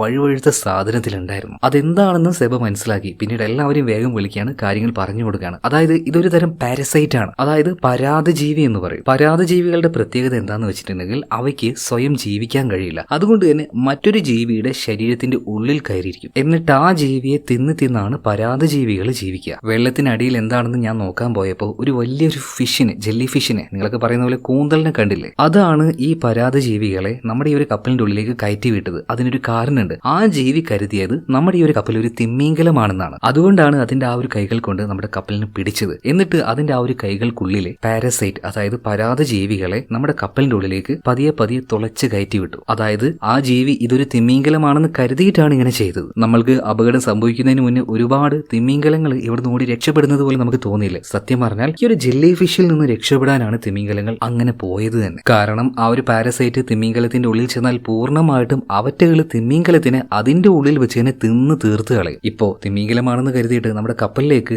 ആ ജീവി, അതായത് ആ ഒരു ജെല്ലി ഫിഷ് അതിന്റെ ആ ഒരു പാരസൈറ്റിനെ ഇങ്ങോട്ടേക്ക് കയറ്റി വിട്ടില്ലേ, കപ്പലിന്റെ പല ഭാഗത്തായിട്ട് കുമിളകൾ വന്നില്ലേ, അതിലൂടെയാണ് ഇവറ്റകൾ ഷിപ്പിന്റെ ഉള്ളിലേക്ക് വന്നത്. മാത്രമല്ല അന്ന് ആ ഒരു എഞ്ചിൻ ഓപ്പറേറ്റ് ചെയ്യുന്ന സമയത്ത് ജോണിയുടെ കയ്യിൽ നല്ലൊരു മുറിവുണ്ടായിരുന്നു. ആ മുറിവിലൂടെയാണ് അവന്റെ ഉള്ളിലേക്ക് ആ പാരസൈറ്റ് കയറിയത്. അതുകൊണ്ടാണ് ജോണി മരിച്ചുപോയത്. ഇനിയിപ്പോ ഒരൊറ്റ വഴിയേ ഉള്ളൂ, എത്രയും പെട്ടെന്ന് ഈ പാരസൈറ്റുകളെ ഇല്ലാതാക്കണം. അതിനായിട്ട് പല കെമിക്കൽസും ഇവർ ഉപയോഗിച്ച് നോക്കുന്നുണ്ട്. എവിടെ ഒന്നും വർക്കാവുന്നില്ല. ഇപ്പൊ ബെന്നിയോട് എങ്ങനെയെങ്കിലും UV ലൈറ്റ് ഉണ്ടാക്കാൻ പറ്റുമെന്ന് ചോദിക്കുകയാണ്. ഇപ്പൊ ബെന്നി വേഗം തന്നെ അതുമായി ബന്ധപ്പെട്ട ചില കാര്യങ്ങൾ ചെയ്യുന്നുണ്ട്. ഫോണിന്റെ ഫ്ലാഷ് ലൈറ്റിൽ എന്തൊക്കെയോ വെച്ച് ഒരു UV ലൈറ്റ് ഉണ്ടാക്കി എടുക്കുന്നുണ്ട്. എന്നാൽ അതും അത്ര എന്താ പറയാ യൂസ്ഫുൾ ആകുന്നില്ല. ഈ സമയത്ത് സെബ ഒരു ഐഡിയ പറയുന്നുണ്ട്. അതായത് ഈ കപ്പലിലൂടെ പൂർണ്ണമായിട്ട് കരണ്ട് കയറ്റി വിട്ടാൽ ചിലപ്പം അവറ്റകൾ ചത്തേക്കാം. അത് നല്ലൊരു ഐഡിയ ആണെന്ന് ബെന്നി പറയാണ്. എന്നാൽ ഈ കാര്യം ചെന്ന് ഫയോട് പറഞ്ഞപ്പോൾ അവള് സമ്മതിക്കുന്നില്ല. നിങ്ങൾ എന്താ ഈ പറയുന്നത്? എനിക്ക് എന്റെ കെട്ടിയോനും ആകെ ജീവിക്കാനുള്ളത് ഈ ഒരു കാര്യം മാത്രമേ ഉള്ളൂ. ഇത് നശിപ്പിക്കാനാണോ നിങ്ങൾ പറയുന്നത്? എത്ര മെഷീൻസ്, എൻജിൻസ് ഒക്കെ ഉള്ളതാണ് ഈ കപ്പലിൽ. എങ്ങാനും ചെറിയൊരു ഷോർട്ട് സർക്യൂട്ട് വന്നു കഴിഞ്ഞാൽ എല്ലാം കൂടി നിന്ന് കത്തില്ലേ? എന്നാൽ ബെന്നി സബയും പറയാണ്, ഇനി ഇതല്ലാതെ നമുക്ക് വേറൊരു വഴിയില്ല, പരമാവധി ശ്രദ്ധയോടുകൂടി ഞാൻ ചെയ്തോളാന്ന് ബെന്നി പറയാണ്. വലിയ സമ്മതമൊന്നുമില്ലാതെ, അത്ര മനസ്സിന് തൃപ്തിയില്ലാതെ അവസാനം ഫയ അതിന് സമ്മതിക്കുകയാണ്. പിന്നീട് സബയും അതുപോലെ തന്നെ ബെന്നി വളരെ സൂക്ഷ്മമായിട്ട് തന്നെ കരണ്ട് കടത്തി വിടുന്നുണ്ട് കപ്പലിന്റെ പല ഭാഗത്തുകൂടെ. അതീവ ശ്രദ്ധയോട് കൂടിയിട്ടാണ് കേട്ടോ ഈ കാര്യങ്ങളൊക്കെ ചെയ്യുന്നത്. എന്നാൽ വലിയ താല്പര്യമൊന്നും ഇല്ലാതെ ഫയ ഇത് കാണുന്നുണ്ട്. ഓരോ തവണ ഈ പരിപാടി ചെയ്യുമ്പോഴും അവളുടെ നെഞ്ചങ്ങനെ പൊട്ടുകയാണ്. അതുപോലെ തന്നെ മുറിവേറ്റ് കിടക്കുന്ന ഈ ബെന്നിയുടെ അസിസ്റ്റന്റ് ഉണ്ടല്ലോ, അവന്റെ മുറിയും കാര്യങ്ങളൊക്കെ ഇവർ ക്ലീൻ ചെയ്തു കൊടുക്കുന്നുണ്ട്. ആ സമയത്താണ് സെബ വന്നിട്ട് ഒരു കാര്യം ഫയോട് പറയുന്നത്. അതായത് നമ്മൾ ഈ കപ്പലിൽ തന്നെ നിൽക്കണം, കരയിലേക്ക് പോകാൻ പാടില്ല. ഇത് കേട്ടപ്പോ ഫയ ചോദിക്കാണ്, അതെന്താ നീ അങ്ങനെ പറഞ്ഞത്? ഈ സമയത്ത് സെബ പറയാണ്, ജോണിക്ക് ഇൻഫെക്റ്റഡ് ആയിട്ട് 36 മണിക്കൂറിന് ശേഷമാണ് അവന്റെ ശരീരത്തിൽ ഓരോ മാറ്റങ്ങൾ വന്നത്. അതുകൊണ്ട് തന്നെ അത്രയും നേരം നമ്മൾ വെയിറ്റ് ചെയ്യണം, എന്നാലേ നമ്മളും ഇൻഫെക്റ്റഡ് ആണോ അല്ലയോ എന്നുള്ളത് നമുക്കറിയാൻ പറ്റുള്ളൂ. ഇത് കേട്ടപ്പോ ഫയ പറയാണ്, നീ എന്താ സെബ ഈ പറയുന്നത്? തീരെ വയ്യാതെ ഒരുത്തനെ അവിടെ ചാവാൻ കിടക്കാണ്, അവന്റെ കാര്യം നീ നോക്കുന്നുണ്ടോ? ഈ സമയത്ത് ഫയ ഒരു കാര്യം പറയുന്നുണ്ട്, മാഡം അങ്ങനെയല്ല, നമ്മളിപ്പോ ഒരാളുടെ ജീവന്റെ കാര്യം നോക്കിയിട്ട് നമ്മൾ എല്ലാവരും കരയിലേക്ക് പോയി കഴിഞ്ഞാൽ നമ്മളിൽ നിന്നും ഈ അസുഖം ബാക്കിയുള്ളവർക്ക് കിട്ടിക്കഴിഞ്ഞാൽ എന്തായിരിക്കും പിന്നീട് ഉണ്ടാവുക എന്ന് ഞാൻ പറയാതെ തന്നെ മാഡത്തിന് മനസ്സിലായിട്ടുണ്ടാവുമല്ലോ. ഇപ്പൊ ഫയ അതൊന്നും കേൾക്കുന്നില്ല. സെബ നീ എന്ത് പറഞ്ഞിട്ടും കാര്യമില്ല, എന്തായാലും നാളെ രാവിലെ നമ്മൾ കരയിലേക്ക് എത്തും, അവനെയും കൊണ്ട് ഹോസ്പിറ്റലിലേക്ക് പോയിരിക്കും. അങ്ങനെ ഭയങ്കര ദേഷ്യത്തിൽ ഫയ അവിടെ നിന്ന് പോകുന്നുണ്ട്. പിന്നീട് സെബ നേരെ ചെല്ലുന്നത് ബെന്നിയുടെ അടുത്തേക്കാണ്. അവനോട് കാര്യങ്ങളൊക്കെ പറയുന്നുണ്ട്. 36 മണിക്കൂർ അത് കഴിഞ്ഞാൽ മാത്രമേ എന്തെങ്കിലും പ്രശ്നം ഉണ്ടോ ഇല്ലയോ എന്ന് നമുക്ക് മനസ്സിലാക്കാൻ പറ്റുള്ളൂ. സോ അത്രയും നേരം നമ്മൾ ഇവിടെ നിൽക്കണം, അതിനുള്ള എന്തെങ്കിലും ഒരു ഹെൽപ്പ് നിനക്ക് ചെയ്യാൻ പറ്റുമോ എന്ന് ബെന്നി പറയണം. നീ എന്താ ഈ പറയുന്നത്? അവന്റെ കെടുത്ത് നീ കണ്ടതല്ലേ, എത്രയും പെട്ടെന്ന് അവനെ ആശുപത്രിയിലേക്ക് എത്തിച്ചേ മതിയാവുള്ളൂ. ആ സമയത്ത് സെബ ഒരു കാര്യം പറയുന്നുണ്ട്. അതായത് അവനെ കൊണ്ടുപോയിട്ട് യാതൊരു കാര്യമില്ല, കാരണം ഈ അസുഖത്തിന് യാതൊരു മരുന്നും ഇന്ന് വരെ മനുഷ്യന്മാർ കണ്ടുപിടിച്ചിട്ടില്ല, ഇതാദ്യമായിട്ടല്ലേ വരുന്നത് തന്നെ. പക്ഷേ സെബ എന്തൊക്കെ പറഞ്ഞിട്ടും അത് ബെന്നിയും കേൾക്കുന്നില്ല. ഇപ്പൊ വയ്യാതെ കിടക്കുന്ന ബെന്നിയുടെ അസിസ്റ്റന്റ് ഉണ്ടല്ലോ, അയാളുടെ അടുത്തേക്ക് ജോണിയുടെ മുത്തശ്ശി പോയിട്ട് അവനെ സമാധാനിപ്പിക്കുകയാണ്. അവന്റെ കാര്യം നോക്കുകയാണെങ്കിൽ ഏകദേശം വളരെ മോശമായ അവസ്ഥയിൽ തന്നെയാണ്. ആ സമയത്ത് അവന്റെ കണ്ണുകളിൽ ചില അനക്കങ്ങൾ കാണുന്നുണ്ട്. അതേ സമയത്ത് തന്നെ വേദന കൊണ്ട് അവൻ പറയുന്നുണ്ട്, മുത്തശ്ശി എനിക്ക് തീരെ വയ്യാന്ന്. മുത്തശ്ശി അവനെ പരമാവധി ആശ്വസിപ്പിക്കാൻ ശ്രമിക്കുന്നുണ്ട് കേട്ടോ. എന്നാൽ അല്പനേരം കൊണ്ട് തന്നെ അവന്റെ കണ്ണും പൊട്ടിത്തെറിച്ചു പോവാണ്. അവിടെ വെച്ച് തന്നെ ആ പാവം ചെറുക്കനും മരിച്ചു പോകുന്നുണ്ട്. പിന്നീട് വേഗം തന്നെ അവനെ ഫ്രീസർ റൂമിലേക്ക് മാറ്റുന്നുണ്ട്. ഇതിനുശേഷം സെബ കുറച്ചുകൂടെ കാര്യമായിട്ട് സീരിയസ് ആയിട്ട് തന്നെ കാര്യങ്ങൾ ജെറാഡിനോട് പറയാണ്. ദയവ് ചെയ്ത് നിങ്ങൾ ഞാൻ ഒന്ന് പറയുന്ന കേക്ക്, ഇതെങ്ങാനും കരയിൽ പോയിട്ട് അവിടെയുള്ള ആൾക്കാർക്ക് പകർന്നു കഴിഞ്ഞിട്ടുണ്ടെങ്കിൽ ഇത് വലിയൊരു അപകടമായിട്ട് മാറും, വലിയൊരു പകർച്ചവ്യാധി പോലെയാവും. ഇതിങ്ങനെ പറയുന്ന സമയത്ത് ജെറാഡിന് ഭയങ്കരമായിട്ട് ദേഷ്യം വരികയാണ്. നീ ഒന്നും മിണ്ടാതിരിക്കുക, നിന്റെ ഈ ചുവന്ന മുടി കൊണ്ട് നീ വന്ന് കയറിയപ്പോ തന്നെ ഞങ്ങൾക്ക് തോന്നിയതാ എന്തോ ഒരു അപലക്ഷണം, ഒന്നും മിണ്ടാതെ ഇവിടുന്ന് പൊയ്ക്കെന്ന് പറയാണ്. എന്നാൽ സെബയ്ക്ക് ഇതിങ്ങനെ നോക്കി നിൽക്കാൻ പറ്റില്ല, അത്രയും വലിയ അപകടമാണ്, അത് അവൾക്ക് നന്നായിട്ട് മനസ്സിലായിട്ടുണ്ട്. അതുകൊണ്ട് എങ്ങനെയെങ്കിലും കപ്പലിൽ നിർത്തണം. അവൾ എന്താക്കി കപ്പലിന്റെ പിന്നിലേക്ക് ചെല്ലുകയാണ്. അവിടെ കുറെ അധികം കയറുകൾ ഉണ്ടായിരുന്നു. മനഃപൂർവ്വം ടർബൈനിലേക്ക് ഈ കയറ് പോയി കുടുങ്ങുന്ന രീതിയിൽ അത് പിന്നിലേക്ക് ഇടുകയാണ് കേട്ടോ. അല്പനേരം കൊണ്ട് തന്നെ ആ ഫാൻ നിന്ന് പോകുന്നുണ്ട്. കപ്പൽ അവിടെ അനങ്ങാതെ നിൽക്കുകയാണ്. കാര്യം അറിഞ്ഞ് എല്ലാവരും വന്ന് സെബയോട് ചോദിക്കുമ്പോൾ അവൾ സമ്മതിക്കുകയാണ്, അവൾ തന്നെയാണ് അത് ചെയ്തതെന്ന്. ഇപ്പൊ ഏറ്റവും കൂടുതൽ ദേഷ്യം വന്നത് ജോണിയുടെ മുത്തശ്ശിക്കായിരുന്നു. ഒന്നും നോക്കിയിൽ അവളുടെ മൂക്കിനിട്ട് ഒരേറ്റ കുത്തു കൊടുക്കുന്നുണ്ട്. എല്ലാവരും അവളെ ഇപ്പൊ കുറ്റപ്പെടുത്താണ്. എന്നാൽ ഈ സമയത്ത് സെബ പറയുന്നത് നിങ്ങളൊന്ന് ആലോചിച്ച് നോക്ക്, ഞാനിത് എനിക്ക് വേണ്ടിയിട്ടോ നിങ്ങൾക്ക് വേണ്ടിയിട്ടോ അല്ല ഈ പറയുന്നത്. എന്നോട് തർക്കിക്കുന്ന നിങ്ങൾക്ക് എല്ലാവർക്കും കരയിൽ ഓരോ കുടുംബങ്ങളില്ലേ? ബെന്നി, നിനക്ക് നിന്റെ ഭാര്യയല്ലേ, അവള് ഗർഭിണിയല്ലേ? എങ്ങാനും ഈ ഒരു ഇൻഫെക്ഷൻ അവൾക്ക് വന്നാൽ എന്തായിരിക്കും അവസ്ഥ? ഞാൻ പറയുന്നത് നിങ്ങളൊന്ന് മനസ്സിലാക്ക്. അങ്ങനെ എല്ലാ കാരണങ്ങളും വ്യക്തമായിട്ട് പറഞ്ഞു കൊടുത്തപ്പോൾ എല്ലാവർക്കും കാര്യം ചെറുതായിട്ടൊന്ന് ബോധ്യമായി. ഈ അവസ്ഥയിൽ ഇവര് കരയിലേക്ക് പോകാൻ പാടില്ല. സെൽഫായിട്ട് തന്നെ ഇവരൊരു ക്വാറന്റൈനിൽ ഇരിക്കേണ്ട ആവശ്യമുണ്ട്. എല്ലാവരും ഒന്ന് ശാന്തമാകുന്നുണ്ട്. ഓരോരുത്തരും ഓരോരുത്തരുടെ സ്ഥലത്ത് പോയിരിക്കുകയാണ്. ഈ സമയത്ത് ഏറ്റവും കൂടുതൽ മാനസികമായിട്ട് വിഷമം അനുഭവിക്കുന്നത് ജെറാഡാണ്. കോസ്റ്റ് ഗാർഡ് പോകാൻ പാടില്ല എന്ന് പറഞ്ഞ സ്ഥലത്തേക്കാണ് ഇപ്പൊ ജെറാഡ് വന്നത്. അതുകൊണ്ടാണല്ലോ ഇങ്ങനെയൊക്കെ സംഭവിക്കുന്നത്. അതുകൊണ്ട് തന്നെ ആ മാനസിക വിഷമം കാരണം അവൻ കരയാൻ തുടങ്ങുകയാണ്. ഈ സമയത്താണ് ഫയ പോയിട്ട് സെബയോട് ഒരു കാര്യം പറയുന്നത്. ഓക്കെ, നീ പറഞ്ഞത് ഞാൻ സമ്മതിച്ചിരിക്കുന്നു. പക്ഷെ ഒരാളുടെ ദേഹത്ത് ഇൻഫെക്ഷൻ ആയോ ഇല്ലയോ എന്ന് കണ്ണിൽ നോക്കിയാൽ നിനക്ക് മനസ്സിലാവുമല്ലോ. എല്ലാവരുടെ കണ്ണും നീ തന്നെ പരിശോധിക്കുന്നു പറയാണ്. അങ്ങനെ സെബ പരിശോധിച്ച് നോക്കുമ്പോൾ ഇപ്പൊ നിലവിൽ ആർക്കും ഇൻഫെക്ഷൻ ഇല്ല. ഒരാളെ കൂടെ ചെക്ക് ചെയ്യാൻ ബാക്കിയുണ്ട്. മറ്റാരുമല്ല, ജെറാഡ് തന്നെ. എന്നാൽ ജെറാഡ് ചെക്ക് ചെയ്യാൻ വേണ്ടി സമ്മതിക്കുന്നില്ല. ഇപ്പൊ ഫയ വന്നിട്ട് നീ ഒന്ന് അടങ്ങിയിരിക്കുക, ഞാൻ നോക്കട്ടെ എന്ന് പറഞ്ഞിട്ട് നോക്കിയ സമയത്ത് കണ്ണിനുള്ളിൽ ചെറിയൊരു അനക്കം കാണുകയാണ്. അതായത് അടുത്തതായിട്ട് ഇൻഫെക്റ്റഡ് ആയിട്ടുള്ളത് ജെറാഡാണ്. ആ കാര്യം അറിഞ്ഞ സമയത്ത് ജീവന് ഭയമില്ലാത്ത മനുഷ്യരുണ്ടാവുമോ, ജീവികൾ ഉണ്ടാവുമോ? അവന്റെ മാനസിക നില തന്നെ ആകെ തെറ്റിപ്പോകുന്നുണ്ട്. എന്തൊക്കെയോ എടുത്ത് വലിച്ചെറിഞ്ഞ് ഭ്രാന്ത് കളിക്കുകയാണ്. അവസാനം ആ സത്യം അവിടെ വെച്ച് ജെറാഡ് പറയുന്നുണ്ട്. കോസ്റ്റ് ഗാർഡ് പോകാൻ പാടില്ല എന്ന് പറഞ്ഞ സ്ഥലത്തേക്കാണ് ഞാൻ നിങ്ങളെ കൊണ്ടുവന്നത്. ഇതെന്റെ മാത്രം തെറ്റാണ്. ഇതറിഞ്ഞപ്പോൾ എല്ലാവർക്കും ദേഷ്യം വരുന്നുണ്ട് കേട്ടോ. എല്ലാവരും ഇപ്പൊ ജെറാഡിനോട് ചൂടാവുന്നുമുണ്ട്. പ്രധാനമായിട്ടും നമ്മുടെ മുത്തശ്ശി. കാരണം മുത്തശ്ശിയിലെ ഏറ്റവും ദേഷ്യം ഉണ്ടാവുക, ജോണി മരിച്ചുപോയല്ലേ. അങ്ങനെ എല്ലാവരും കൂടെ ജെറാഡിനെ തല്ലാൻ വേണ്ടി വരുന്ന സമയത്ത് എല്ലാവരെയും കൂളാക്കിയിട്ട് സമാധാനാക്കി പറഞ്ഞു വിടുന്നത് തന്നെ സെബയാണ്. ഇപ്പൊ സെബയുടെ അടുത്തേക്ക് വന്നിട്ട് മുത്തശ്ശി പറയാണ്, അവൻ ചെയ്ത തെറ്റിന് ഞാൻ നിന്റെ മുഖത്താണല്ലോ അടിച്ചത്, എന്നോട് ക്ഷമിക്കും മോളെ എന്ന് പറഞ്ഞിട്ട് അവളെ ഒന്ന് ചേർത്ത് പിടിക്കുകയാണ്. എന്നാൽ അടുത്ത നിമിഷം തന്നെ എന്തുകൊണ്ടാണെന്നറിയില്ല സെബയുടെ കഴുത്തിന് കയറി മുത്തശ്ശി പിടിക്കുകയാണ്. ഒരു വിധത്തിൽ ആ ഒരു പിടി അവൾ വിടിപ്പിക്കുന്നുണ്ട്. എന്നാൽ മുത്തശ്ശിക്ക് മനസ്സിലാവുന്നില്ല, ഞാൻ എന്തിനു മോളെ നിന്നിങ്ങനെ പിടിച്ചത്, ഞാൻ അറിഞ്ഞുകൊണ്ട് ചെയ്തതല്ല. എന്നാൽ വീണ്ടും വീണ്ടും മുത്തശ്ശിയുടെ സ്വഭാവം മാറുകയാണ്. സെബയെ ആക്രമിക്കാൻ വേണ്ടി വരികയാണ്. അവൾ വേഗം തന്നെ ആ ഒരു ക്യാബിൽ നിന്ന് രക്ഷപ്പെട്ട് പോകാൻ നോക്കുമ്പോൾ അവളുടെ കാല് വരെ കയറി പിടിക്കുന്നുണ്ട്. കാല് വെച്ച് ഒരൊറ്റ ചവിട്ടും കൊടുത്ത് അവൾ അവിടെ നിന്ന് ഓടുകയാണ്. എന്തുകൊണ്ട് മുത്തശ്ശി ഇങ്ങനെ വയലന്റ് ആയിട്ട് ബിഹേവ് ചെയ്തു എന്ന് സെബയ്ക്ക് പോലും മനസ്സിലാവുന്നില്ല. ഈ നേരം തന്നെ ജെറാഡിന് മനസ്സിലായി അധികം വൈകാതെ അവൻ മരിക്കാൻ പോകുന്നു. അതുകൊണ്ട് തന്നെ ഇപ്പോ ഫയോട് പറയാണ്, നീ മോളോട് പറയണം കേട്ടോ, അച്ഛൻ ഇതുപോലെയൊക്കെ മോക്ക് വേണ്ടി ഒരുപാട് കഷ്ടപ്പെട്ടായിരുന്നു, മോളോട് ഒരുപാട് സ്നേഹം ഉണ്ടായിരുന്നു. അതുപോലെ എനിക്ക് പേടിയാവുന്നു ഫയ, ഞാൻ ഇനി എന്തൊക്കെയാ ചെയ്യാൻ പോകുന്നത് എനിക്ക് തന്നെ അറിയില്ല. അതുകൊണ്ട് നീയായിട്ട് എന്നെ കൊന്നതാന്ന് പറയാണ്. പക്ഷെ മരിക്കാനും എനിക്ക് പേടിയാവുന്നുണ്ടെന്ന് പറയാണ്. ഒരു വല്ലാത്തൊരു അവസ്ഥ തന്നെ. ഫയ ഇപ്പോ ജെറാഡിനെ കെട്ടിപ്പിടിച്ച് കരയാണ്. ഇതേ നേരം തന്നെ സെബ ആ മുത്തശ്ശിയെ ചവിട്ടി താഴെ ഇട്ടില്ലേ, അങ്ങോട്ടേക്ക് ബെന്നിയും സെബയും കൂടെ പോയി നോക്കുമ്പോൾ ബോധമില്ലാതെ കിടക്കുന്ന മുത്തശ്ശിയെ കാണുകയാണ്. അവരുടെ കണ്ണിൽ ആ ഒരു പാരസൈറ്റ് അത് അത്യാവശ്യം വലുപ്പത്തിലായിട്ടുണ്ട്. അപ്പൊ ആ ഒരു കണ്ണിൽ നിന്നും പാരസൈറ്റ് പതിയെ പുറത്തേക്ക് ചാടി അതേ നിമിഷം തന്നെ അതിനെ അവർ ചവിട്ടി ഞെരിച്ച് കൊന്നു കളയുന്നുണ്ട്. പിന്നീട് ഈ ഒരു കാര്യം പറയാൻ വേണ്ടി മുകളിലേക്ക് ചെന്നപ്പോൾ അവിടെ ജെറാഡിന്റെ റൂമിൽ ഒരു കാഴ്ച കണ്ട് സെബയും നമ്മുടെ ബെന്നും ഒന്ന് ഞെട്ടിപ്പോകുന്നുണ്ട്. കാരണം അവന്റെ കഴുത്ത് അറുത്ത് മരിച്ച രീതിയിൽ. അവനെ കൊന്നത് മറ്റാരുമല്ല, ഭാര്യയായിട്ടുള്ള ഫയ തന്നെയാണ്. കാരണം ഒരുപാട് വേദന സഹിച്ച് വളരെ ബ്രൂട്ടലായിട്ട് മരണപ്പെടുന്നതിലും ഏറ്റവും നല്ലത് ഒറ്റയടിക്കാൻ കൂടെ മരിക്കുന്നതല്ലേ. അങ്ങനെ സമയം മുന്നോട്ടേക്ക് പോകും തോറും മരിച്ച് ഇപ്പൊ ആകെ ബാക്കിയുള്ളത് നമ്മുടെ സെബ, അതുപോലെ തന്നെ എഞ്ചിനീയർ ആയിട്ടുള്ള ബെന്നിയും പിന്നെ ജെറാഡിന്റെ വൈഫായിട്ടുള്ള ഫയയും മാത്രമാണ്. ഫയ ആണെങ്കിൽ മറ്റേ നീന്താനുള്ള ആ ഒരു സ്യൂട്ട് ഉണ്ടല്ലോ അത് കിട്ടുകൊണ്ട് ഞാൻ പോവാന്ന് പറഞ്ഞിട്ട് അവൾ ഇവിടുന്ന് പോകാൻ നിൽക്കുകയാണ്. നിങ്ങൾക്ക് വേണമെങ്കിൽ ഒരു ചെറിയ ബോട്ടുണ്ട് അതെടുത്ത് രക്ഷപ്പെട്ടു എന്ന് പറയണം. പരമാവധി സെബയും ബെന്നിയും കൂടെ ഇവരെ തടുക്കാൻ നോക്കുന്നുണ്ട്. പക്ഷെ അത് കേൾക്കാതെ ഫയ ഈ കപ്പൽ വിട്ടു പോവാണ്. എന്നാൽ ഇതേ നേരം തന്നെ സെബയും ബെന്നിയും കൂടെ അവിടെ വെച്ച് മരിച്ച ആൾക്കാരുടെ ബോഡി മുഴുവൻ പൂർണ്ണമായിട്ടും പൊതിഞ്ഞ് നേരെ ഫ്രീസർ റൂമിൽ കൊണ്ടുപോയി വെക്കുന്നുണ്ട്. പിന്നീട് അവരിങ്ങനെ ആലോചിക്കുകയാണ്, അതായത് ഈ ഒരു ഷിപ്പ് വിട്ട് ഇവർ ജീവനോട് പോയിട്ടില്ലെങ്കിലും എങ്ങനെയെങ്കിലും ആ ഒരു ജീവിയെ നമ്മൾ നശിപ്പിക്കേണ്ടേ. പക്ഷേ അതെങ്ങനെ ചെയ്യും? കടലിൽ ജീവിക്കുന്ന ഈ പാരസൈറ്റ് നല്ല വെള്ളത്തിൽ ജീവിക്കുകയാണ്. അപ്പൊ എന്താണ് ഇതിനെ നശിപ്പിക്കാൻ ഒരു മാർഗം? ഒരു പിടുത്തം ഇവർക്ക് കിട്ടുന്നില്ല. അതുപോലെ തന്നെ ഇവർ പൂട്ടിവെച്ച ആ ഒരു അടിയത്തെ ടാങ്ക് ഉണ്ടല്ലോ അതിനുള്ളിൽ നിന്നും ചില ശബ്ദങ്ങളൊക്കെ കേൾക്കുന്നുണ്ട്. അപ്പൊ എന്തെങ്കിലും ഒരു വഴി കണ്ടുപിടിച്ച് അവറ്റകളെങ്കിലും കൊല്ലാൻ നോക്കണം. പ്രഷർ കൊടുത്തിട്ടൊന്നും വലിയ കാര്യമില്ല. വേറെ എന്തെങ്കിലും കെമിക്കൽ ഉപയോഗിച്ചാലോ അതിനും കാര്യമില്ല. ആ സമയത്താണ് സെബയ്ക്ക് സയന്റിഫിക്കലി ഒരു കാര്യം പെട്ടെന്ന് ഓർമ്മ വരുന്നത്. അതായത് ഇതിന്റെ രക്തമൊക്കെ നീല നിറമാണ്, അതിനർത്ഥം കോൾഡ് ബ്ലഡഡ് ആണ്. ഇവറ്റകൾക്ക് തണുപ്പ് മാത്രമേ പറ്റുള്ളൂ. അങ്ങനെയാണെങ്കിൽ തീ വെച്ച് കൊടുത്താൽ ചിലപ്പോൾ ഇവറ്റകൾ നശിവും. അപ്പോ ബെന്നി ചോദിക്കാണ്, അപ്പൊ നീ പറയുന്നത് എന്താ, കപ്പലിന് തീയിടണം എന്നാണോ? സെബ പറയണം, അതല്ലാതെ വേറൊരു വഴിയില്ല. എന്നാൽ തീ വെച്ചാൽ ചൂട് കൊടുത്താൽ ഈ ജീവി ചാവോ ഇല്ലയോ എന്ന് ഇവർക്കൊന്ന് ചെക്ക് ചെയ്യണമല്ലോ. അതുകൊണ്ട് തന്നെ താഴത്തെ ആ ഒരു ടാങ്കിൽ നല്ല രീതിയിൽ തന്നെ ഫ്ലെയിം ഇവർ അടിച്ചു കൊടുക്കുന്നുണ്ട്. നന്നായിട്ട് ടാങ്കിനെ ചൂടാക്കുകയാണ്. ആ സമയത്ത് അതിന്റെ ഉള്ളിൽ നിന്നും ഭയങ്കരമായിട്ട് ശബ്ദം വരുന്നുണ്ട്. കുറച്ച് കഴിഞ്ഞപ്പോൾ ശബ്ദം നിൽക്കുകയാണ്. ചിലപ്പോൾ ആ ഒരു ജീവികൾ ചത്തിട്ടുണ്ടാവും എന്ന് കരുതിയിട്ട് പതിയെ ആ ഒരു ടാങ്ക് ഇവർ തുറന്നു നോക്കിയപ്പോൾ പെട്ടെന്നൊരു 3 കൈകൾ പോലെ പുറത്തേക്ക് വരികയാണ്. അവറ്റകൾ ചത്തിട്ടില്ലായിരുന്നു. ഇവർ രണ്ടുപേരെയും ആക്രമിക്കാൻ നോക്കിയെങ്കിലും പിന്നീട് അത് പുറത്തേക്ക് വരാതെ ഈ ടാങ്കിന്റെ അടിഭാഗം തന്നെ തുളച്ചുകൊണ്ട്